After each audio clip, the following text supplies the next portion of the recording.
Remember, now it's Rondina show. Ball to Rondina, ball to Rondina. We have precisely on time on Rondina. Here we go, ready? Sobrang higpit ng laban na umabot ng 5 set ang bakbakan ng Chocomucho kontra sa Nextled Chameleon. Pero napagtagumpay ang itawid ito ng Chocomucho na ngayon ay nasa pang-4 na ito sa pwesto kasabay ng Signal HD Spikers. Buti na lang at maganda ang gising na Tubino para masalba ang 4th set. Pero mapapanatili kaya ng Chocomucho ang momentum na ito? Pero bago pa ba ng lahat, kung hindi ka pa nakapag-subscribe, please like and subscribe at pakispike na rin sa bell button para lagi kang updated sa mga volleyball ganap. At ayun na nga, napanatili ng Chocomucho ang kanilang winning streak noong Huwebes matapos nilang talunin ang Nextled sa isang masiklab na 5 set na laban sa score na 25-21, 23-25, 21-25, 25-23 at 15-9 sa 2024 to 2025 Premier Volleyball League All-Filipino Conference na ginanap sa PhilSports Arena. Muli namang nanguna si CC Rondina para sa Flying Titans. Nagpakita ng magaling na all-around performance upang tulungan ang kanyang kupunan na makabawi mula sa 1-2 set deficit at makuha ang kanilang ikalimang sunod na panalo. Sa tagumpay na ito, nasa pang-4 na sila sa pwesto kasabay ng Signal na may 7 panalo at 3 talong record. Ang dating league MVP ay nagtala ng triple-double. Nagtapos na may pinakamataas sa 23 points sa 21 attacks, 1 block at 1 ace. Nag-ambag din siya ng 19 excellent digs at 10 excellent receptions sa 2 hours and 37 minutes. Umpisa pa lang ng bakbakan, makikita ng pinaghandaan ang Chocomucho at pinag-aralan talaga sila. Sobrang higpit na ng laban at ang lakas ng Chameleon this time. Kundi lang dahil sa mga errors nila ay napuruhan na nila ng maaga ang Chocomucho dahil mas lamang sila sa atake. Gayunpaman, mas nakuha ng Chocomucho ang kanilang ritmo. Sa second set, karga pa ng Chocomucho ang momentum pero nasungkit ito ng Nextled sa kalagitnaan ng bakbakan. Pinatibay nito ang depensa at opensa, bagay na di nakuhang makabawi ng Flying Titans. Kaya nakuha ng Nextled ang second set sa score na 23-25. Sa third set, mas lalong naging mainit ang bakbakan. Mas lalong nagiging intense ang kada rally. Bukod kay May Luna ay naging magic bunot rin ni Coach Guidetti si Lucille Almonte upang mas pagtibayin ang kanilang opensa. Sabayan pa ng napakainit na kamay ni EJ Laure, kaya mas lalong nahirapan ang Flying Titans. Kaya nakuha ng Nextled ang third set sa score na 21-25. Pero this time, nag-iba na ang ihip ng hangin sa 4th set. Pero sobrang higpit pa rin ng bakbakan. Sagutan sa bawat atake. Kaya this time, alam na ni Coach Guidetti na nag-iinit na si Rondina at alam niyang oras na ng Rondina show. Kaya per Mintilla, nagbigay ng 2 malulupit na puntos.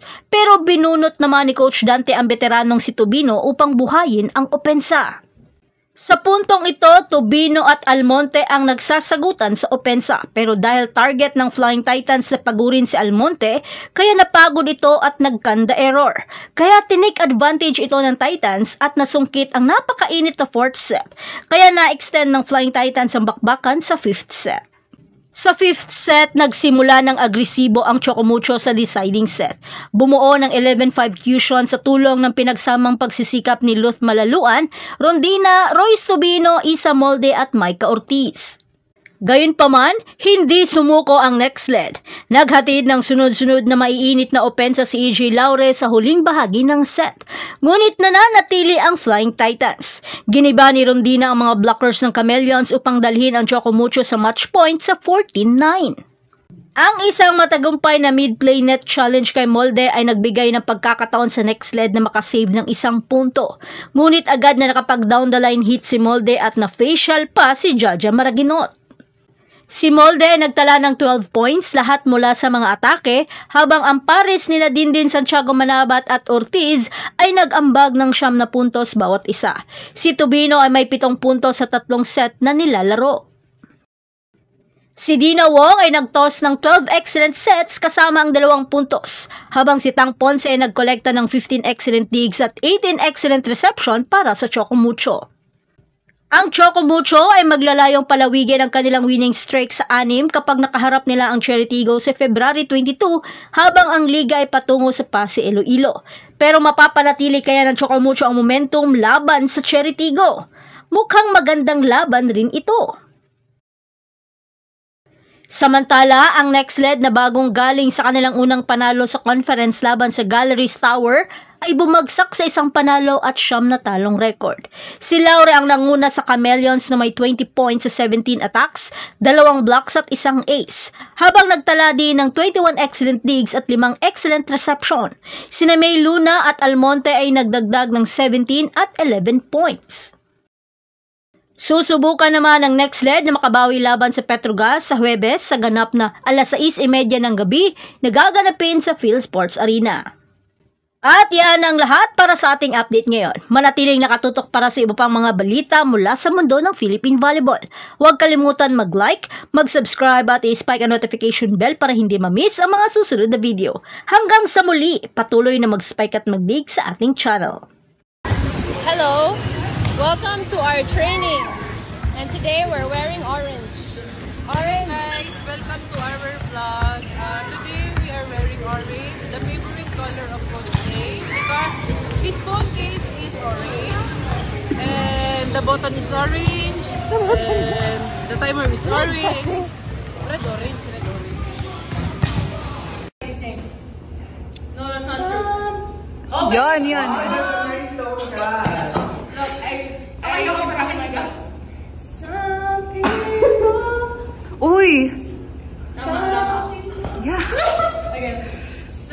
Open your mouth. Pag nagsising ka ng vowel. Tapos pag galing dito. Use your diaphragm. Okay. Some people. It's better. It's getting better. I sound like Alicia Keys. It's like engaging your core. Diba you said engaging your core? Pero use your diaphragm. I'm a soul singer. I am? Yeah. Some people want it all. Wow!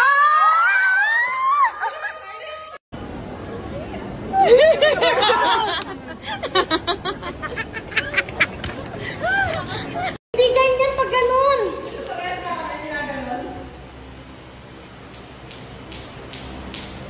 Go na!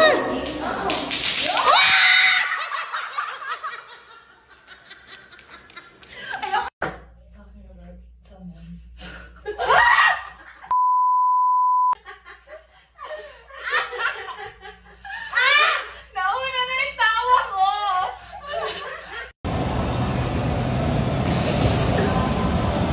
Buisit.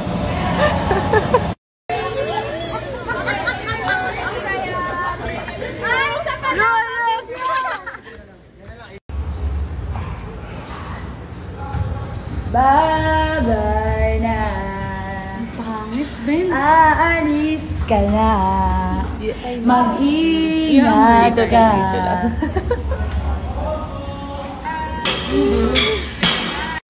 Sana may magregalo ng sak. Sak contest. Sak lang kasi 1 lang siya. Hello, yun. Okay na kayo?